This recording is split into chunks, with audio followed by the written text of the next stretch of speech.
So take a wild guess who just responded to the allegations. So Russell Brand, look, I don't know how he's going to be facing off against, obviously these charges that he has to deal with on May 2nd, but he did respond. And I think it's only fair that we do address it, look at it, and at least hear his perspective. But I got two other different perspectives that must be brought up. So let's go ahead and play this video. Hello. Firstly, thank you for these incredible and overwhelming messages of support. We're very fortunate in a way to live in a time where there's so little trust in the British government. We're very fortunate, I suppose, that this is happening at a time where we know that the law has become a kind of weapon to be used against people, institutions, and sometimes entire nations that will not accept and tolerate levels of corruption that are unprecedented. I'm speaking particularly to those of you that are watching this in the UK. How do you feel about your legal system right now? How do you feel about some of the high-profile cases that are not being pursued and prosecuted? How do you feel that the Southport murders were handled? How do you feel about the government of Keir Starmer? Now, that's just sort of general context. I've always told you guys that when I was young and single, before I had my wife and family, who were just out of shot over there, my beautiful children, I was a fool, man. I was a fool before I lived in the light of the Lord. I was a drug addict, a sex addict, and an imbecile. But what I never was a rapist. I've never engaged in non-consensual activity. I pray that you can see that by looking in my eyes. I want to thank all of you for your continuing support. I want to let you know that our show will be on Rumble on Monday. Thanks for your support there. And of course, I'm now going to have the opportunity to defend these charges in court, and I'm incredibly grateful for that. In the meantime, you lot, stay free, and we will be continuing to discuss this matter. Praise the Lord. Now, already looking into that, I could see a little bit of a pain in regards towards addressing this. I'm pretty sure this is a very intense situation, and there's been many people acknowledging and speaking about this, giving their own perspectives and point of views. We here at Hardlands Media, we gave our own perspective, and I do want to get your thoughts on this too, my audience. Where do you stand in regards to Russell Brand, these charges against him? And my concern has always been, especially when they initially started, was how quick the British government was going after Rumble. Now, Rumble, its policies towards free speech and cancel culture is vastly different than YouTube. Clearly, they were not on board with being told what to do, which is why, again, Russell Brand was able to at least eventually, rebuild his brand over there on the Rumble platform. But it stood out as a coordinated attack in my perspective for the issues that he was covering at the time, be it the vaccine, be it these ridiculous wars, corruption, neoliberal policies. And while nobody is perfect, and Russell Brand has his fair share of skeletons in his closet, and he's been very upfront about, him being a sex addict and being addicted to drugs and everything else in between, he was able to push forward and, I guess, try and rehabilitate himself. But nonetheless, as soon as you step forward,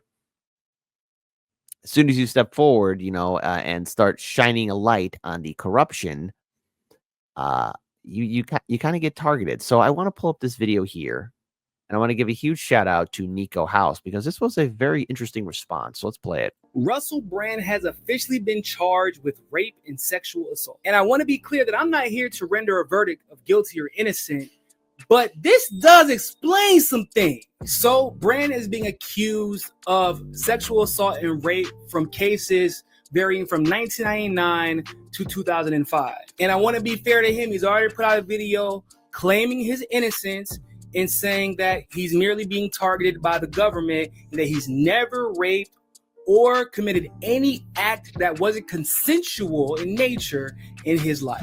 We're very fortunate in a way to live in a time where there's so little trust in the British government. We're very fortunate, I suppose, that this is happening at a time where we know that the law has become a kind of weapon to be used against people, institutions, and sometimes entire nations that will not accept and tolerate levels of corruption that are unprecedented. I'm speaking particularly to those of you that are watching this in the UK. I was a fool, man. I was a fool before I lived in the light of the Lord. I was a drug addict, a sex addict, and an imbecile. But what I never was a rapist. I've never engaged in non-consensual activity. I pray that you can see that by looking in my eyes. I know when someone says, "Look me in the eyes," look me in the eyes. Like there's various red flags when it comes down to look me in the eyes. You could have chose a better choice of words there, man. Now, without a presumption of guilt or innocence, I will say, Russ, you look a little bit suspect, because I know I'm not the only one that noticed the shift in your grift since 2023 when this investigation was announced. See, before 2023, Russell Brand, for all intents and purposes, would have probably been considered an anti-war leftist who was known to call out the corruption in both the United States and the UK government. And wrapped inside of his message of being pro-peace and anti-big government was a theme of spirituality that a lot of leftists resonated with at one point. So you can imagine our surprise whenever out of nowhere in April 2024, after all of this investigation stuff started, the man gets baptized in front of the whole world and all of a sudden starts thumping his Bible harder than whoever it is Lindsey Graham is thumping in the closet. Not that there's anything wrong with being a Christian, but it's a little bit strange that you decide to become a whole ass evangelical Christian right after these investigations started. If we want to be generous here, perhaps the stress and the panic, again, his channel did get demonetized and he lost a lot of advertisers. He lost a lot of his connections to television and other media outlets. And to be fair, I think it was Glenn Beck who said it. I don't wish fame on my worst enemies, right? Because as soon as you are a public in the spotlight kind of figure, gone is your privacy. Gone is your ability to disappear in the crowd, because that spotlight will follow you wherever you go. And in turn, once it becomes part of your life, you don't know anything else. Now, a lot of you, especially because right now I am live streaming this, but we're live streaming, but it's for patron supporters. But right now, what we are witnessing here is a person, and I'm seeing in the chat here too, that it looks like a grift. On the one hand, it could look like a grift. On the other hand, perhaps this was clearly a traumatic emotional response to an easily understandable, overwhelming situation. The law, the courts are no laughing matter, and I don't wish that on anybody. Maybe if it was just the Christianity, no one would find it suspicious. But then came the right-wing MAGA-like shift, right, as if he was trying to cultivate a new base, to defend him. A base that, quite frankly, is known for being hypocritical in defending the very types of people they would attack if those people were liberals for committing certain acts like what Russell Brand is being accused of committing. And to ensure that that base would be loyal to him when the time came, he went from calling out all government corruption and all pro-war propaganda to, yeah, I could call out the war in Ukraine, but the genocide Israel is committing? Right. And case in point, we did talk about this. A lot of people talked about this. And this was a huge red flag for me too. Hold on. Look me in the eyes and tell me right now, does Russell look okay? Look me in the eye and tell me that. Look me in the eye and tell me that. Look me in the eye and tell me that. Come on. Russ, come on, Rabbi. What the hell? Russell Brand has made me laugh. He's giving me joy. But I love that he's Bobby's buddy. I love Bobby Kennedy. We all love Bobby. God bless you. Praise the Lord. God bless you, Russell. Oh. And look, first of all, again, I just want to pull this up here too, because this was an article from The Observer that I did read. And this was in response to that other video with Rabbi Shmuley and Russell Brand together. So let me start by saying this. I've taken a lot of drugs. Sorry, Mom. This is, of course, from the author, Rafi Cohen.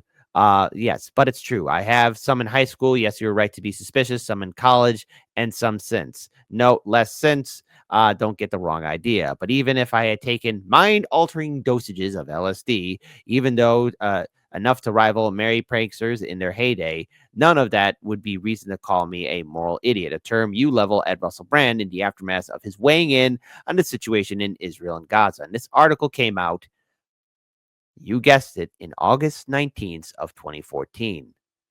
And this had to deal with an article in which Rabbi Shmuley wrote and went after Russell Brand for a video in which the actor and comedian dissects a segment on Fox News that features anchor Sean Hannity bullying a Palestinian guest. And really, there's no debate on that matter. The guest was bullied. Watch the video and decide for yourself if you like. Frankly, Mr. Brand isn't wrong to point out the sad state of what passes for media dialogue in this country by poking fun at an overly politicized cable news echo chamber TV program that accepts finger pointing as interview technique. And look, Rabbi, I think we all can agree that Sean Hannity is an a-hole, an ash-hole. That's not breaking news. Of course, if Mr. Brand were just attacking the Fox News anchor, I'm sure you wouldn't have spent 800 plus words on the British entertainer, which of course brings us to Israel. But what doesn't these days? So in other words, way back in 2014, we were still talking about Israel, okay? And this was, again, an article that was in response towards how Russell Brand was calling out Sean Hannity. Now, Rabbi Shmuley and Russell Brand. Come on, Russ, come on, Rabbi Shmuley. Go again. I don't know what the hell. Russell Brand has made me laugh. He's giving me joy. But I love that he's Bobby's buddy. I love Bobby Kennedy. We all love Bobby. God bless you. Wait, hold on. Let's hear that again one more time. That he's Bobby's buddy. I love Bobby Kennedy. I hope that's sincere. He's buddy. I love Bobby Kennedy. We all love Bobby. God bless you. Praise the Lord. God bless you, Russell. I think I'm gonna be a little bit quiet about that. He had no problem calling out everything that Joe Biden did, rightfully so.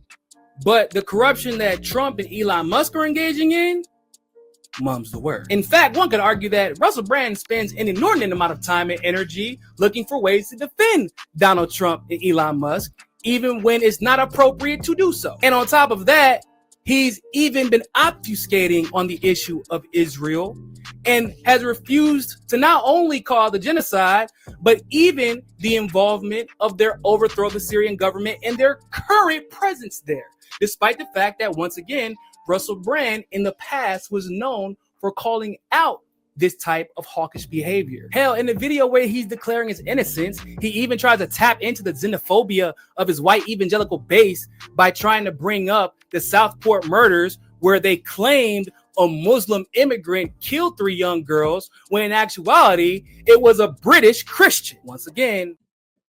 Oof. Woof.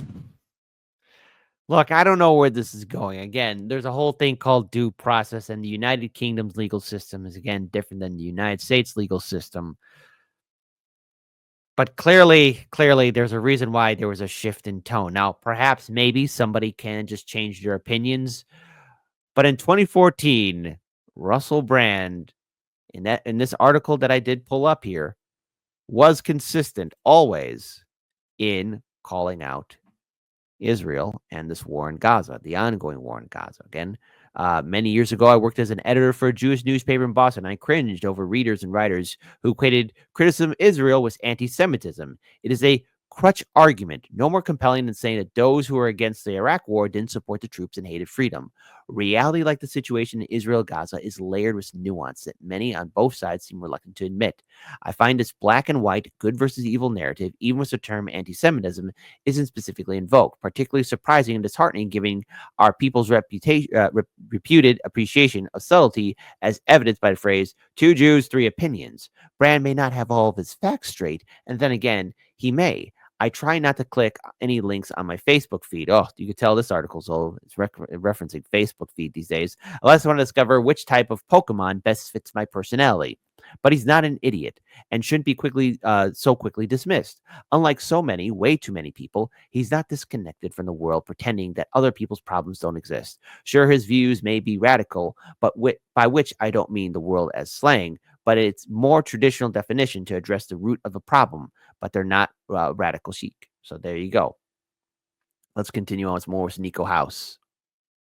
All these shifts started late 2023, early 2024. And his loyalty to the MAGA base and his fealty to Zionists in Israel seem to be paying off, because look at them. They're already defending him. Here's Cat Turd talking about, I know nothing about this, if it's true or not, but when a famous liberal actor turns into a famous Christian conservative podcaster and suddenly gets these kinds of charges from 20 years ago, it automatically seems suspicious. Once again, forgetting how suspicious it is that the timeline of him becoming a Christian conservative lines up perfectly with him getting investigated for these charges. Here's Charlie Kirk. Every single allegation against Russell Brand concerns events that took place 20 years ago or more. None of them existed while he was a famous actor or comedian. All of them emerged once he became a highly visible dissident on politics and COVID. Well, hold on. There were a lot of rumors and stories about Russell Brand, just like anybody in Hollywood. You know, people talk. People talk. People talk. It was out there. It's just, I think the internet has the blurring effect. Goes on to say that Brand has been forthright about his behavior, which is true. But the idea that he was a serial rapist is absurd and, more importantly, unprovable. This is political persecution, plain and simple. Now, just out of curiosity, Charlie, question for you.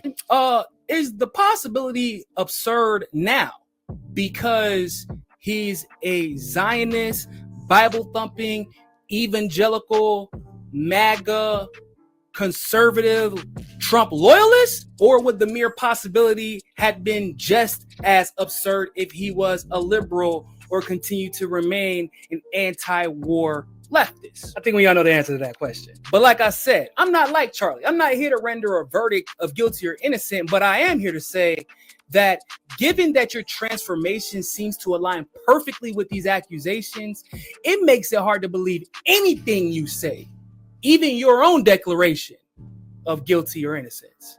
So you can baptize as many people in your tidy whities as you want to, but the fact that you have made such an insane ideological shift right around the time it was most convenient for your quote unquote brand means that at the bare minimum, you're disingenuous. And in my opinion, that means we can't believe anything that comes out of your mouth going forward. And as far as the optics are concerned, mad conservatives, I'd be careful trying to come out and outright defend the man who y'all know was out there partying with Daddy Diddy. Just throwing it out there. And look, I listen, I was very, very suspicious when these allegations did come out. Again, innocent until proven guilty. All right. I'm not going to join the cancel culture. And no, this isn't any kind of defense. But what did frighten me, what did raise the alarm bells, what raised the gates up was, okay, why is it now the British government wants to crack down on Rumble, which seems to be the plum prize? Because there's a big game that's being played back and forth between the powers that be. And it's a game in which they play against each other. For them, it's a joyful experience. For the rest of us, we're the pawns on the board. And even if you are a celebrity, just remember, even they are under a huge thumb. And if they ever step out of line, or if they know they're not going to be protected, the other side is quick to swoop in and say, hey, you know those nice warm cookies and those fancy hotel rooms that you like? If you don't do what we say, if you don't accept our favor, all of that's going to go away and you'll be nobody. You'll be nothing and we will crush you. Not only that, your friends will crush you. Fame is a dangerous drug. It's a poison. And, you know, especially now in this day and age with social media where anybody who does something funny or a new hit dance or a new song, they instantly become famous. I mean, look at how TikTok or Instagram or X has made a lot of people explode and get like 1 million followers. But of course, you know, once you're in that rush, you want to maintain that rush. You want to maintain your relevancy because going back to the regular lifestyle for a lot of people is rough, especially if you are a celebrity and you've been used to it for decades. You see, it's easy to think you're untouchable until one day somebody decides to say, I don't like this person's voice. I don't like what they stand for. Let's see what we could dig up on them. And if they have X amount of skeletons in their closet, well, then they're done. But if they're protected, like a politician, and we've seen plenty of politicians get protected by the establishment, well, they could easily achieve office of U.S. senator or U.S. governor or mayor of a city or, get this, president of these United States. I want to bring in another perspective here, though, just another one, and then we'll move on. So he's finally been charged. He was finally formally charged with rape and sexual assault by the London Metropolitan Police. And the comedian and TV host, said he's incredibly grateful to be able to defend the charges in court. Yes, you will have your day in court, okay? And that's why people being like, they're just trying to like witch hunt him. It's like a Me Too thing. He's going to have his day in court. And you know what? There's a lot of evidence. There are text messages where a woman that he did this to confronts him on it, and he doesn't even deny it. So you know what? I believe in due process. I believe he's going to have his day in court. Good. He should. And I believe he's going to get found guilty because that's what the fuck it looks like. And also, just a side note, I really believe this is why he did his right-wing Christian grift, because he knows that they will protect you. Once you get into like the right-wing bubble and the, I became a Christian, and that whole corrupt for-profit ecosystem, he knows that they will protect you, that they will make excuses for you no matter what. They will not hold you accountable. No one protects a predator like the church. He knows that these so-called very moral evangelicals will be the last people to hold somebody accountable for sexual assault. So I believe that's why he did that grift. See you in court, Russell. Oof. And of course, then again, when we have stuff like this. Come on. Russ, Come on, Rabbi Shmuley. I don't know what the hell. Russell Brand has made me laugh. He's giving me joy. But I love that he's Bobby's buddy. I love Bobby Kennedy. We all love Bobby. Praise God the bless Lord. you. Praise the Lord. God bless you, bro. So what can we take away from this? First of all, yes, there's a thing called due process. Yes, there's a whole system put in place in which people can eventually, get their day in court and explain their actions. We'll see if, the court continues on because, again, depending on how long the process will be, sometimes the process is the punishment. But after all of this, it's abundantly clear that, yes, Russell Brand still has his support. And there are people that still like his show, like what he does, everything else in between. But these allegations, though, and how they were pushed forward, especially when they started way back in 2023, makes me hesitant because the other goal was to silence Rumble or to silence any other platform that had Russell Brand on it. And they were using him, Russell Brand, as that scapegoat to go after these other platforms. Never forget what they did to YouTube. Never forget what they've done to Facebook or Instagram or any other social media platform as soon as they have somebody to turn into their number one villain. Now, I do want to acknowledge one person in the chat here, Steak, who said, many are good, but many are so bad. And that's what it comes down to with influencers and people on social media. Anybody that you see with a high profile of 1 million followers, give or take, doesn't matter. Even if they got like a low number of followers or subscribers, whatever. Remember, at the end of the day, we are all human, and every single one of us is flawed, heavily flawed. Some of us are more flawed than others, and that's very, very true. But eventually, everything does get exposed. We'll see how this plays out in court. And again, Russell, he gave his response. He said that he's not those things, and now it's up to the court to decide and just how far the prosecution is going to go after Russell Brand.